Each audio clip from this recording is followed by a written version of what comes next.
Hey guys, I am Ash and this is Echo and we are Neo Arcade. Welcome back to the video, guys. We've got a hot topic for today. I'm going to be putting on my interviewer hat and I want to ask the expert, the resident expert here in Echo, all about Web3 gaming, kind of the state of Web3 gaming. So Echo, you ready, man? You ready for these hard hitters? I'm ready to go in. I'm ready to talk some honesty right here, man. Let's get into it. Yeah. What's the topic? I mean, because we've been thinking a little bit on the, just as a precursor, we've been thinking a little bit about this channel. It's a brand new venture for both of us. We come from mobile gaming, but you are working right now in Web3 gaming. We both enjoy both kind of genres and areas for way different reasons as well. But we both got started about a decade ago when mobile gaming was emerging. So we've been in the way that we see it, we've been involved in two kind of emerging gaming markets. And it's really cool to see those parallels here a decade or so later. That all being said, we're thinking about injecting some mobile gaming here on the channel. We probably will, right? Not because we're totally out on Web3 or anything like that. Certainly not. We're in the industry, right? But I wanted to ask you, I wanted to talk about it a little bit and just be real about things. And so number one is like, why is Web3 struggling right now? We've been hearing, you've seen it on our list. We're talking about games that were announced sometimes 5 years ago as the top choice. You know, it's like 5 years ago. Where's the game? Why is Web3 struggling? Well, why don't I give you 3 reasons or 3 things that need to happen in Web3 for Web3 games to be successful? I think that's a good way I could break it down. Even better. Web3 games are really exciting to people that are interested in Web3. I'm talking about crypto gaming. A lot of the gamers, or majority of the gamers that play them, are extractors. They're people that play the game because they want to earn currency for playing the game. They don't care if it's a stupid card flip game or if it's the best action RPG out there. They want to be able to earn, extract, and put it in their pockets, which is why it's really popular in some like very foreign countries where people don't make a lot of money, where they can play these games and earn. But what Web3 games need to do are the following 3 things. They need to make better games than what are currently out in Web2. And the reason is Web3 gaming will not survive if only people that are interested in the crypto elements are interested in the game. They need to put out games that are so good that people that are playing the Web2 variant of that game, the genre, are going to look at that and say, oh man, that game looks better than Call of Duty that I'm playing. That shooter looks better than Call of Duty. I got to go check it out. And the excuse or the reason that the game is better from the Web3 development teams can't be it's better because it has Web3 elements in it. No, because that's never going to have Web2 gamers, traditional gamers, adopt it. No Web2 gamer is looking at a Web3 shooter and saying, I got to play that game because I want to get into the Web3 elements. They're all looking at it saying, is that going to be as good or better than the game that I'm currently playing? And currently the answer is no. I don't see Web3 games coming out that are better than the genre that's over on the Web2 side. And I think that really needs to happen. I'm just going to ask you the most obvious question, and I don't want to hear that it takes a long time to develop these games. Why? Why do so many suck? Is it just they want the money and that's all they care about and they're not putting enough time and quality and attention and funding and whatever? Because honestly, yeah, I bought the it takes a long time to make a really good game. I bought that argument for the first year and the second year. I mean, I was hearing that in 2019, the 2020 bull market, you know, and now it's 2025. And like, we should be seeing a few of these games. We have Off the Grid, which I think it can stand alongside, Web2 games. But that's about it, man. So like, why are they not getting the right teams? That's where I'm most confused. You just opened up a whole box of discussion. Well, first of all, most teams in Web3 that are building games are passionate about the Web3, adding Web3 and injecting it into games. We're not talking about, Ubisoft or Tencent Games creating these games. They're niche mini teams, and sometimes the teams are large, but nothing like these big game developers. So as far as the time goes, it takes a ton of time to develop the games. Regarding the budget, it's all going to be funded through, token sales, NFT sales, and the community. That's why every single game that comes out focuses on community. You don't see Tencent Games going out and building out these huge community things because they're a development company. They're developing the game.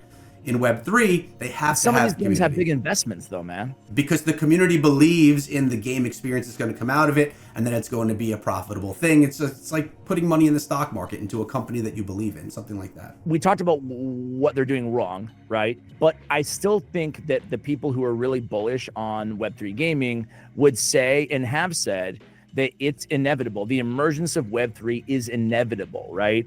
So do you think that's still, I sound like I'm super down. I'm not, man. Like I'm a crypto believer. I'm a Web3 believer. However, you can't argue with what you see with your eyes, right? Like at the same time, it's important to acknowledge this. And we want it to succeed. So we have to address the reality, at least as I see it. So do you still agree with that statement that it is the success of Web3 is inevitable in the future? I think in some form it's going to happen. I don't think it's going to be in the form that we're seeing right now. I don't see anywhere Web3 games being made that are better gaming experiences than the same genre of game in Web2. So there's no reason for Web2 gamers to adopt the Web3 version if it's not a better experience. But there's two other ways as well that they could, maybe you can't with the smaller team, smaller budget. Yes, there's millions of dollars, but not hundreds of millions of dollars that are being put into these AAA games over in Web2. Another thing is creating an experience, a gameplay mode, or a genre that's completely different. A genre that's not been done yet in Web2. Then you don't have to go beat someone because you're creating a whole new avenue of game, a whole different kind of game. And if you can create a whole different type of game that could be enticing to people, that's a Web3 game, but doesn't throw Web3 elements in your face by logging into your MetaMask account when you join, I think you could really see some success for the Web3 gaming space. And then I could see it being inevitable. And there's one other way that I think it could actually be successful. And this one is a long shot, but you never know. If a Web2 gaming company that's pretty big, let's use something like GTA, right? Grand Theft Auto 6. If that comes out and it were to have Web3 elements in it, everyone's still going to your way in. Yeah. Backdoor your way in. Everyone's going to still want to play because it's GTA. They've been waiting forever for this game. It's Web3. Web2 gamers are initially like, what are they doing? This sucks. I don't want to involve myself with Web3. But then having a really positive gameplay experience and a Web3 experience for gamers, that's how you could adopt those Web2 gamers into Web3 and really then become enthusiasts of Web3, because we know the benefits of Web3 gaming. It makes sense, but it just needs to be done in one of those three ways. I love the backdoor method, honestly. I love the good old backdoor method, because you know why, man? Because like we both started a decade ago covering Clash of Clans on YouTube. You know, if Clash of Clans started an online marketplace where there were collectibles that you earned from playing the game that you could sell and buy on in a separate marketplace, then you could show them off in your village, right? Just cosmetic. And they took a cut, whatever it was, a 5% cut of every sale, you know, isn't it a big win-win for everybody? And if you don't want to participate, you don't have to participate, you know, but wouldn't that be a nice, easy way to get people used to, you know, like the Web3 elements in a traditional game that's safe and familiar? Yeah, I think that players need to be rewarded with items that hold real life value for playing and grinding the game. And I think that if you swap out the microtransaction strategy for the Web3 strategy, where you can buy things, but then you have ownership of it and you could sell it as well, take out microtransactions, put in Web3 elements, and allow a lot of what can be purchased to be able to be grinded as well, it really seems like a no-brainer and a really solid strategy. It does. Microtransactions has such a negative connotation. People don't like mobile games, you know, PC players. We do, because we're suckers, but but like people don't like them, right? There's such a negative reputation, right? We represent a bunch of talent, hundreds of talent at the agency AMG that I work and founded, and you represent a bunch of talent too. And a lot of our PC talent won't even advertise mobile games, you know? And the funny thing is a lot of our mobile gamers won't even advertise Web3 games, right? Yeah. It's like this negative connotation around the overall zeitgeist of these genres of games, categories of games. And it's a shame, because both have inefficiencies that they could actually learn from each other to really repair some of that loss of trust in these communities, right? So I agree. I mean, microtransactions, I mean, they're way more tolerated than Web3 is right now. Overall, right? But to the point in our original video, part of the reason that we made this channel is that that's kind of silly because right now, instead, we're just paying hundreds and thousands of millions of dollars in aggregate to developers for things that we have absolutely no ownership of or any ability to resell, at least, on the legal market. So there's got to be a mix here. Where we can do both in a really robust way that gives an excellent level of service and autonomy from a fiscal sense to the players, right? So I don't know, man. I'm to me, it's like you said, it's pretty obvious, but no one's doing it. Yeah, and it's because the games that this technology is being put into aren't desirable enough for the true gamers to come and play them. And they're not complete enough because the development teams are, when you're thinking about AAA titles, we're looking at skeleton crews of developers creating these games. And they all play off of hype, but you can't keep hype going for 5 years of development. No. So these are the issues that they're running into. Plus, when you have game developers that are maybe like fantastic game developers, they've worked in other big companies and they all come together in the Web3 space, and they're masterminds of game creation and the back end of gaming. A lot of them are forgetting about marketing, about media, and about messaging, because that is not their expertise, and they cheap out there. I don't know if this is, you can cut this out if it's an overshare, but I'm going to say it anyway. But like you used to work with us at a traditional, mostly mobile centric influencer agency, right? But we're kind of full service. We work with developers, Tencent, Supercell, etc., in marketing and develop compelling events and education around their games, working with influencers, blah, blah, blah.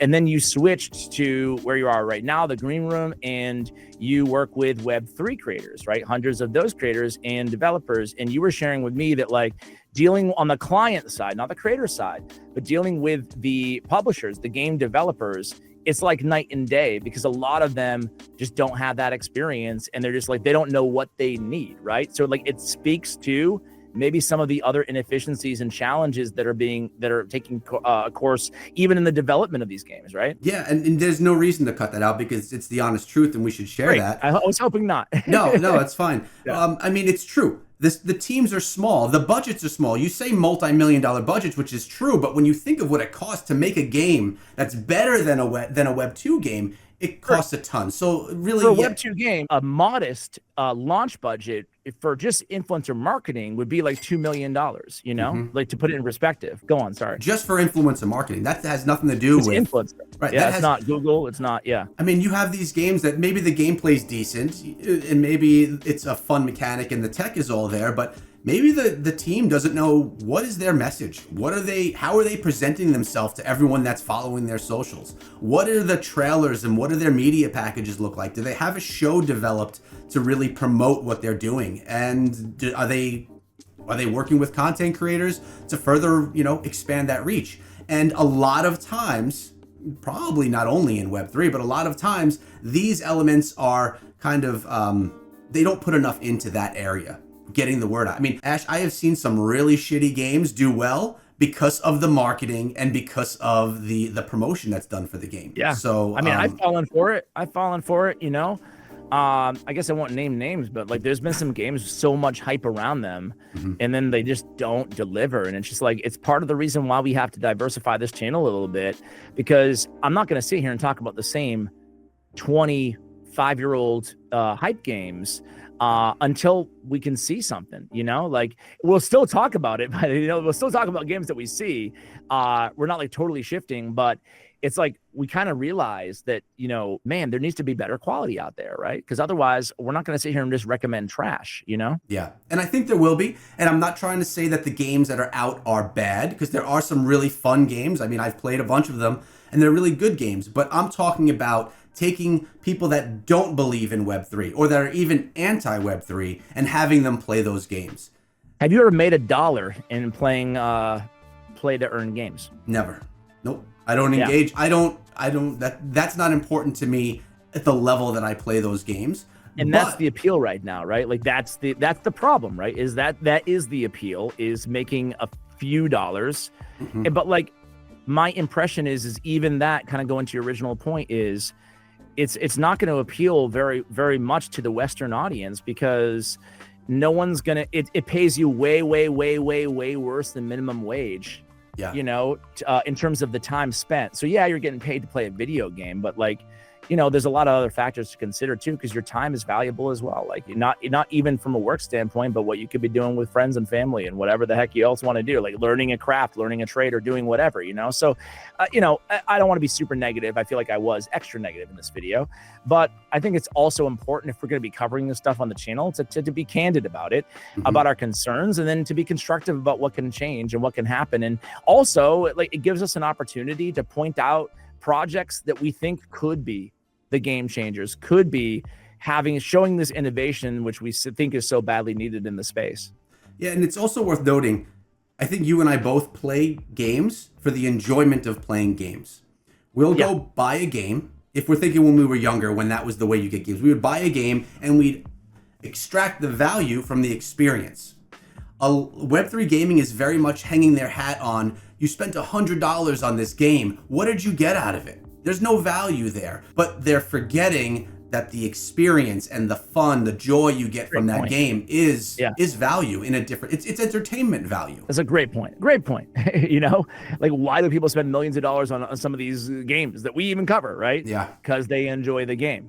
Yeah. That's it, you know? So, yeah, man, I think this is a great conversation to have here and post on the channel, honestly. And we'll still, you know, cover projects, and there are some out there that still have promise and some hope, and a lot that are kind of behind the scenes, you know, that have not been announced or released yet, that we'll definitely be excited to cover here. But we're still looking, we still believe in the space, but it definitely needs innovation, and they need to kind of, you know, continue to focus on what really matters, to have that sticky product that people actually enjoy and like playing for the experience, as you so aptly put. Yeah, Web3 development teams, their passion is there, their skill is there. They just need to rely on the other people, the missing pieces from the package, to have that full package to go to market and really focus on the gameplay, and not use the Web3 element in the game as a crutch to why it's a better experience than anything in Web 2. But I just wanted to be candid and have that conversation here on the channel so that everyone could know how I personally feel about it, having, you know, day in and day out inside of the space. I still do believe in a lot of the games that are out there, and I think that there's going to be some great experiences, and I hope that we can get a lot more Web 2 gamers seeing the value over in Web 3 as well, and starting to interact with some of those games. Completely agree, man. Good chat. Great chat, Ash. I appreciate it, man. Pleasure is always mine. I guess with that said, that's going to cap this one, guys. Let us know how you feel. You know, do you agree with anything that we said? Do you disagree? Especially would love to hear any critique to our opinions on where things are and what needs to change to get to a better spot. With that said, he's Echo. I'm Ash. This is Neo Arcade, and we are out.